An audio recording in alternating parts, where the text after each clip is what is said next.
Hi friend, আমি আব্দুল আলিম। আমি লেখাপড়া করছি প্রেসিডেন্সি ইউনিভার্সিটি গুলশান 2 ঢাকা এবং আমি সিভিল ইঞ্জিনিয়ারিং ডিপার্টমেন্টের একজন স্টুডেন্ট এবং আমি স্মরণ করছি আমার টিচারদেরকে।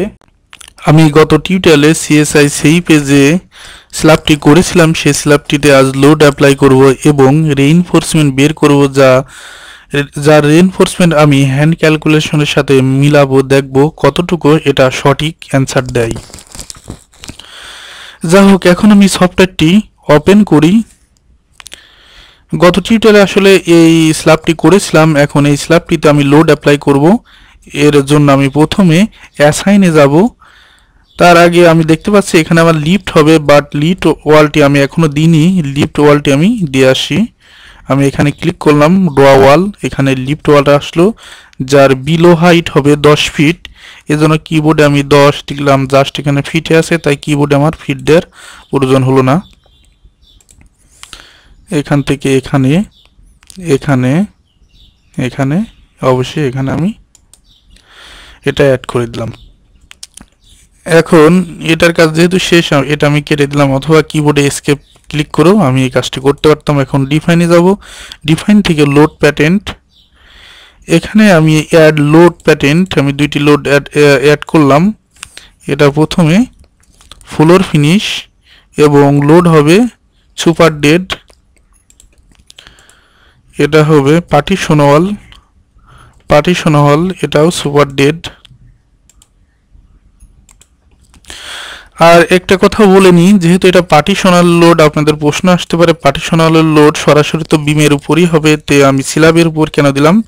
আসলে এটা 10 স্টোরি বিল্ডিং এর একটি স্ল্যাব, এই স্ল্যাবে কখন কোথায় যে পার্টিশনাল ওয়াল হবে তা তো বলা যায় না, এই জন্য পার স্কোয়ার ফিটে আনুমানিক পার্টিশনাল ওয়াল 25 PSF স্ল্যাবের উপর ধরা হয়েছে। এখন এখান থেকে আমি বের হয়ে আসি। এখন আমি স্ল্যাবগুলো সিলেক্ট করব, এর জন্য আমি সিলেক্ট অপশনে ক্লিক করলাম। এখানে স্ল্যাব সিলেক্ট প্রপার্টিস, এখানে স্ল্যাব প্রপার্টিসে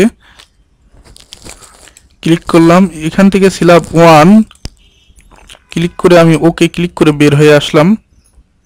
এখন আমি অ্যাসাইনে যাব, অ্যাসাইন থেকে লোড ডাটা, এখান থেকে সারফেস লোড,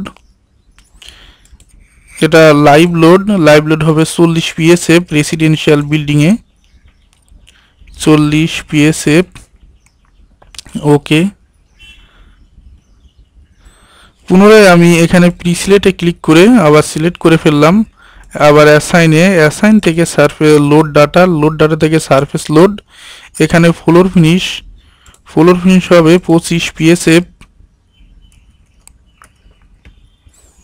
ওকে, আবার আমি প্রি সিলেক্টে ক্লিক করলাম, অ্যাসাইনে গেলাম, অ্যাসাইন থেকে লোড ডাটা থেকে সারফেস লোড, এখানে পার্টিশনাল লোড, এটা 25 দেয়াই আছে যেহেতু পূর্বে কাজ করেছি। ওকে, এখন আমার লোড অ্যাপ্লাই করার কাজ শেষ হলো। এখন আমি যে কাজটি করব সেটা হচ্ছে স্টিপ দিব। স্টিপ না দিলে শুধু আমি মোমেন্ট দেখতে পাবো, বাট রেইনফোর্সমেন্ট দেখতে পাবো না, কারণ এই সফটওয়্যারটি মূলত এভাবেই সেট করা আছে, স্টিপ মেথডে রেইনফোর্সমেন্ট বের করে থাকে। আমরা অবশ্যই কোএফিসিয়েন্ট মেথডে করে থাকি, যে মেথডেই করি না কেন, শুধু ডিরেক্ট ডিজাইন মেথড বাদে দুইটা মেথডই একই রকম রেইনফোর্সমেন্ট আসবে। ডিরেক্ট ডিজাইন মেথডে আমরা শুধু ফ্ল্যাট স্ল্যাব ডিজাইন করে থাকি, যা বিমের রেইনফোর্সমেন্ট স্ল্যাবে একই সাথে ক্যালকুলেশন করে থাকে, বাট স্টিপ মেথড এবং কোএফিসিয়েন্ট মেথড মোমেন্ট এবং রেইনফোর্সমেন্ট সমানে আসার কথা। কিন্তু মোমেন্ট শুধু অনলি মোমেন্ট দেখার জন্য আমার স্টিপ দেওয়ার দরকার হতো না, যেহেতু আমি রেইনফোর্সমেন্ট সহ দেব তাই আমি স্টিপ দেব। এর জন্য আমি এডিটে যাব, আমি এখানে অটো স্টিপ অ্যাপ্লাই করব, অ্যাড স্টিপ ডিজাইন, এখানে অটো এক্স অক্ষর বরাবর প্রথমে সে অটো স্টিপ নিয়ে নেবে, স্টিপগুলো হয়ে গেল। আবার আমি এডিটে যাব, এডিট থেকে add step, add design step, এখান থেকে আমি জাস্ট ওয়াই অক্ষ করে দেব, ওয়াই করে দেখুন ওয়াই অক্ষ বরাবর স্টিপগুলো হয়ে গেল। এখন আমি লোড অ্যাপ্লাই করলাম, তারপরে স্টিপ দিলাম, ডেড লোড লাইভ লোড, আমি পার্টিশনাল লোড দিয়েছি এবং লিফট ওয়াল দিয়েছি, বাট এতে কোনো মেশ করার প্রয়োজন নেই, কারণ সেই 4 feet by 4 feet auto mesh নিয়ে নেয়। আমি গত টিউটোরিয়ালটা দেখাইছি, তাও দেখানোর আর প্রয়োজন নেই, তবু একবার দেখাই দিই। শো মেশ, ওকে, এই যে মেশগুলো নিয়ে নিয়েছে। অবশ্যই এটা এখন দেখা যাচ্ছে না, সে চিন্তার কোনো কারণ নেই, এর আগে লোড দেওয়ার অ্যাপ্লাইয়ের আগে এটা অবশ্যই দেখা যেত।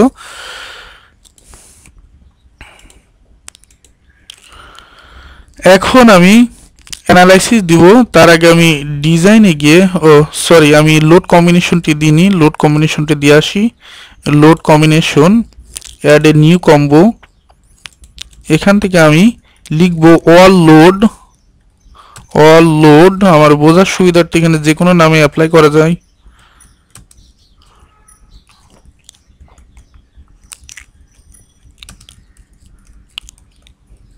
অল লোড উইথ ফ্যাক্টর, যেহেতু আমরা হ্যান্ডে ক্যালকুলেশন করে থাকি self weight, dead load, partitional, live load সবগুলোকে কম্বাইন করে আমরা মোমেন্ট বের করে থাকি, এই জন্য আমি এই কাজই করব। 1.4, অনুরূপভাবে এখানে লাইভ লোড 1.7, এখানে ফ্লোর ফিনিশ, যেহেতু এটা ডেড লোড তাই 1.4 হবে। এখানে পার্টিশন ওয়াল, এটা 1.4 করে দিব। তো আমার 4টা লোড, আমি 3টা লোড অ্যাপ্লাই করেছি, আর সেলফ ওয়েটটি সফটওয়্যার নিজেই ক্যালকুলেশন করবে। এখন আমি ওকে ক্লিক করে বের হয়ে আসব। ওকে, এখন আমি অ্যানালাইসিসটি দিতে পারি। তার আগে ডিজাইনে যাব, ডিজাইন থেকে লোড কম্বিনেশনে গিয়ে, যেহেতু আমি এই লোডের সাপেক্ষে ডিজাইন করব, তাই এটা অ্যাড করে দিয়ে ওকে ক্লিক করে আমি বের হয়ে আসবো। আমি এটা পুনরায় দেখাই। লোড কম্বিনেশনে গেলাম, এখান থেকে বলছে ডিজাইন লোড কম্বিনেশন, এই লোডের সাপেক্ষে অবশ্যই এটা অল লোড এ হবে, ডিজাইন নিবে। আমি এটা একটু চেঞ্জ করে, এখন বানানটি ভুল হয়েছে, মডিফাই, এখানে এ হবে। All load with combo with factor, okay. এখন আমি অ্যানালাইসিসটি দিতে পারি, অ্যানালাইসিস যাব, অ্যানালাইসিস দেবো। আর এই যে এখানে যদি মেশ দেওয়ার দরকার হয়, অটোমেটিক্যালি স্ল্যাব মেশ অপশন, এটা অবশ্যই মেশ দেওয়ার দরকার নেই, তবুও দেখাই দিই এখানে, কারণ 4 ফিট বাই 4 ফিট মেশ হয়। কেউ যদি 2 ফিট বাই 2 ফিট মেশ করতে চায়, তবে এখানে ক্লিক করে মেশ অপশনটি 2 ফিট বাই 2 ফিট করে দিলেই হবে। স্ল্যাবটি তার আগে সিলেক্ট করে নিতে হবে। এখন আমি রানে যাব, run analysis and design click করলাম, এটা হতে কিছুটা টাইম নেবে। স্ল্যাবটির অ্যানালাইসিস কমপ্লিট হয়েছে। এখন আমি মোমেন্ট দেখে আসতে পারি। এখানে আমি ক্লিক করলাম, এর জন্য শো স্ল্যাব স্টেজ, এখানে আমি মোমেন্ট 1 দেখব।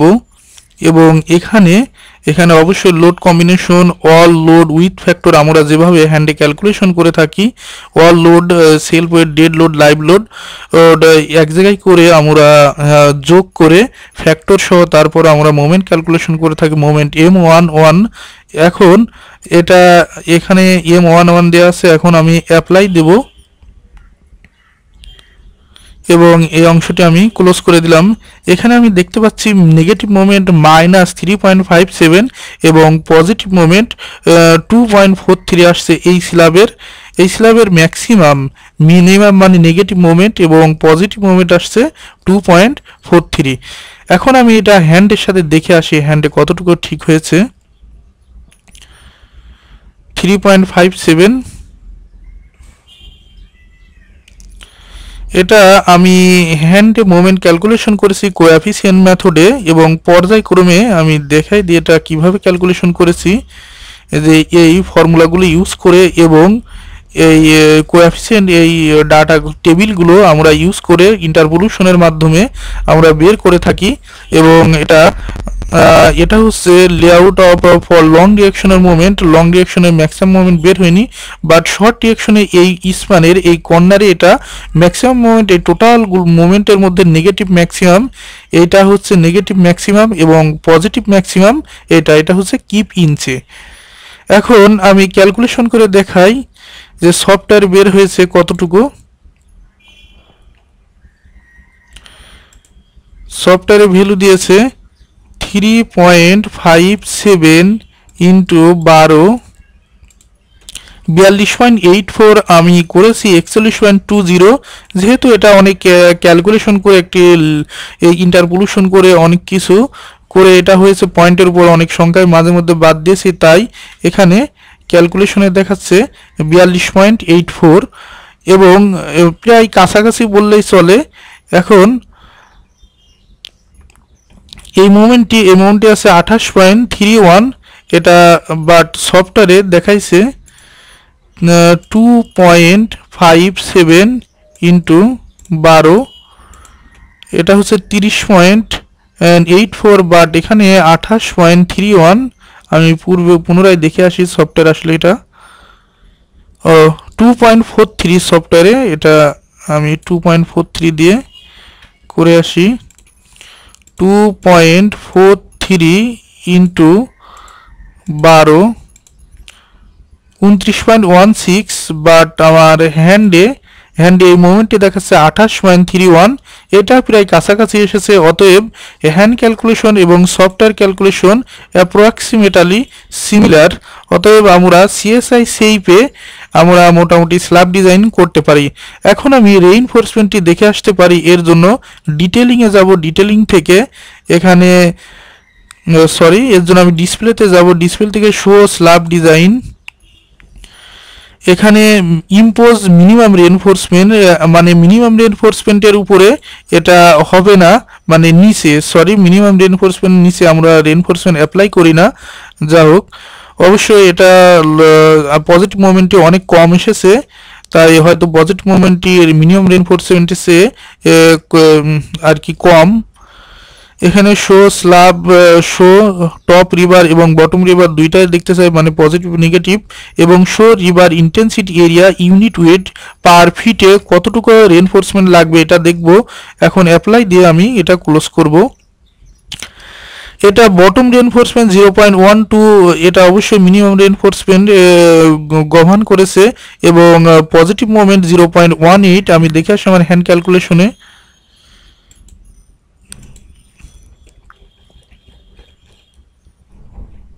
যেহেতু সামান্য মোমেন্ট কম এসেছে, তাই আমার হ্যান্ড ক্যালকুলেশনও রেইনফোর্সমেন্ট কিছুটা কম এসেছে, 0.165, মাত্র 0.015 মোমেন্ট কম এসেছে, এবং তার জন্য রেইনফোর্সমেন্ট বের হয়েছে। এবং আমি দেখতে পাই এস মিনিমাম 0.18, ঠিক সফটওয়্যার বটমে 0.12 আমি হ্যান্ড ক্যালকুলেশন করছি 0.12, যেহেতু 0.0018 বিটি করলে, এবং স্ল্যাবের থিকনেস আছে টি 6 ইঞ্চি এবং বি 12 ইঞ্চি যেহেতু পার ফিটে, অতএব এটা করলে 0.12। আমি তবুও একবার ক্যালকুলেশন করে দেখাচ্ছি। 0.0018 ইন্টু 12, 1 ফিটের জন্য ইন্টু টি আছে 6 ইঞ্চি, অতএব 0.1296। সফটওয়্যারেও 0.1296 মিনিমাম রেইনফোর্সমেন্টটি দেখাচ্ছে, এবং হ্যান্ডেও পজিটিভ মোমেন্টে আমার মিনিমাম রেইনফোর্সমেন্ট গভর্ন করেছে। এখানেও পজিটিভ মোমেন্টটি মিনিমাম রেইনফোর্সমেন্ট, বাট নেগেটিভ মোমেন্টটি 0.165, এখানে নেগেটিভ মোমেন্টটি 0.1875। যেহেতু নেগেটিভ মোমেন্ট আমরা টপে ইউজ করে থাকি, তাই এটা টপে শো করেছে। অতএব আমরা বলতে পারি আমরা সিএসআই সেইপে ইজিলি আমরা মোমেন্ট ক্যালকুলেশন এবং রেইনফোর্সমেন্ট ক্যালকুলেশন করে থাকি। যদি আমরা রেইনফোর্সমেন্ট স্টিল এরিয়া পেয়ে যাই, তখন আমাদের মোমেন্টের কোনো দরকার নেই, যেহেতু আমরা মোমেন্ট থেকে মূলত রেইনফোর্সমেন্ট বের করে থাকি। এই কারণে এখন একটি কথা বলে নিই, আমরা প্র্যাকটিক্যালে যে কাজটি করে থাকি সেটা হচ্ছে প্র্যাকটিক্যালে সর্বোচ্চ পজিটিভ মোমেন্ট এবং সর্বোচ্চ নেগেটিভ মোমেন্ট দিয়ে আমরা স্টিল অ্যাপ্লাই করে থাকি। কারণ এখানে আমরা জানি একটি স্ল্যাবে 6 ধরনের, মিডিলে 2টি এবং চারপাশে 4টি মোমেন্ট শো করে। এর জন্য 6টি মোমেন্টের জন্য 6 রকম স্টিল এরিয়া যদি আমরা প্রোভাইড করি প্রতিটি প্যানেলে যদি আমরা একটি স্ল্যাব ডিজাইন করতে থাকি একটি বিল্ডিংয়ের, তখন দেখা যাবে কাজের জন্য অনেক অসুবিধার সমস্যার সম্মুখীন হয়। এই কারণে আমরা ম্যাক্সিমাম পজিটিভ এবং ম্যাক্সিমাম নেগেটিভ মোমেন্ট আমরা অ্যাপ্লাই করে একটি স্ল্যাব ডিজাইন করে থাকি। অতএব এখান থেকে আপনি ম্যাক্সিমাম পজিটিভ মোমেন্ট এবং ম্যাক্সিমাম নেগেটিভ মোমেন্ট, যেমন ম্যাক্সিমাম পজিটিভ মোমেন্ট এটা, ম্যাক্সিমাম নেগেটিভ মোমেন্ট এটা দিয়ে আপনারা অল স্ল্যাবে একই ধরনের স্টিল অ্যাপ্লাই করলে কাজের জন্য সুবিধা হবে। বাট এখান থেকে আমি দেখা আসতে পারে এখানে যেখানে যতটুকু মোমেন্ট ছিল তার সাপেক্ষে এখানে ঠিক মানে অ্যাকচুয়াল সফটওয়্যার সব কাজে অ্যাকচুয়াল করে অ্যাকচুয়াল এখন মোমেন্ট অ্যাকচুয়াল এখন স্টিল এরিয়া প্রোভাইড করবে। এখন এর জন্য আমি ডিসপ্লেতে যাব, পুনরায় আমি শো টেবিল, এখানে এখানে শো নাম্বার অফ বার, আমি এটা 3 নাম্বার বার অ্যাপ্লাই করব, 3 নাম্বার বার, এবং এখানে কোথায় কতটুকু বার লাগবে এখানে শো ভ্যালু দেখাচ্ছে, এবং প্রথমে আমি টপে দেখব তারপরে বটমে দেখব, অ্যাপ্লাই করে আমি ওকে। এখানে যেমন 7 নং নাম্বার 3 বার মানে এটা মিডিল স্টিপ L/4 এবং top steep middle steep L/4 এবং কলাম স্টিপ L/4 দূরত্বে মানে L/2 দূরত্বে মিডিল স্টিপ অর্ধেক দূরত্বে, এখান থেকে এটুক টোটালটা L তার অর্ধেক দূরত্বে মানে এখানে 12 ফিটে 7 নং নাম্বার 3 বার এখানে এই মোমেন্টের জন্য। এখানে এখানে যে মোমেন্ট ছিল এই মোমেন্টের জন্য, অনুরূপভাবে এখানে যে মোমেন্ট ছিল এই মোমেন্টের জন্য, এভাবে প্রতিটি জায়গায় এটা শো করেছে। বাট আমরা ম্যাক্সিমাম মোমেন্টটি সাধারণত ধরে যেহেতু ক্যালকুলেশন এখানে প্রতিটি, এখানে আমি দেখতে পাচ্ছি প্রতিটি সিলাবে আলাদা আলাদা রেইনফোর্সমেন্ট শো করেছে, এটা কাজের জন্য অনেক সমস্যার সম্মুখীন করে। যাই হোক আমরা ম্যাক্সিমাম মোমেন্ট ধরে ডিজাইন করে থাকি। এখন ডিসপ্লে যাব, শো স্ল্যাব ডিজাইন, এখানে বটম রেইনফোর্সমেন্ট আমি দেখতে পারি, শো ভ্যালু দেখব, অ্যাপ্লাই করে আমি ওকে ক্লিক করি, এটা হচ্ছে বটম পজিটিভ রেইনফোর্সমেন্ট শো করেছে। এখানে আরো কিছু দেখা যায়, ডিসপ্লে শো টেবিল, এখানে শো টোটাল রিভার এরিয়া, অন্যান্য কিছু এখান থেকে আমরা দেখতে পারি। যাই হোক এখন আর আমি এখানে ফিল্ড ডায়াগ্রাম সহ এগুলো দেখা যায়। এখন শেয়ার রেইনফোর্সমেন্ট লাগবে কি না লাগবে এটা আমরা এখান থেকে দেখতে পারি। শেয়ার রেইনফোর্সমেন্ট অবশ্যই স্ল্যাবে লাগবে না, এই জন্য এখানে কোনো সিগন্যাল আসেনি এবং শেয়ার রেইনফোর্সমেন্ট সব জায়গায় 0 0 শো করেছে। আমরা স্ল্যাবে সাধারণত শেয়ার রেইনফোর্সমেন্ট চেক দিলেও দেখি 0 0, অতএব এখানে শেয়ার রেইনফোর্সমেন্ট সব জায়গায় 0 0 শো করেছে। আজকের মতো টিউটোরিয়াল আমি এখানেই শেষ করতে চাচ্ছি। আর বলে নিয়ে আমরা সিএসআই শেপ দিয়ে ইজিলি একটি স্ল্যাব ডিজাইন এবং অ্যানালাইসিস করতে পারি, এবং আমি দেখাইছি এর রেইনফোর্সমেন্ট প্রায় হাতের সাথে হ্যান্ড ক্যালকুলেশনের সাথে প্রায় মিলে যায়। অতএব আর এখান থেকে আপনি ম্যাক্সিমাম রেইনফোর্সমেন্টের এরিয়া নিয়ে সহজেই আপনি রেইনফোর্সমেন্ট অ্যাপ্লাই প্রোভাইড করে দিতে পারেন, এতে কোনো সমস্যা নেই, যেহেতু আমরা জানি সফটওয়্যারটা আসলে তৈরি করেছে এই জন্য। এখন আপনি কিভাবে ইনপুট করছেন এর উপর ডিপেন্ড করে আপনার স্টিল এরিয়া শো করবে। যদি আপনি ঠিকমতো এখানে ইনপুট করেন ঠিক সে মতো ঠিক মতোই আপনাকে ভ্যালু দিবে। ঠিক আছে বন্ধুরা, আমি আজ এখানেই শেষ করতে যাচ্ছি। ওকে, থ্যাংক ইউ।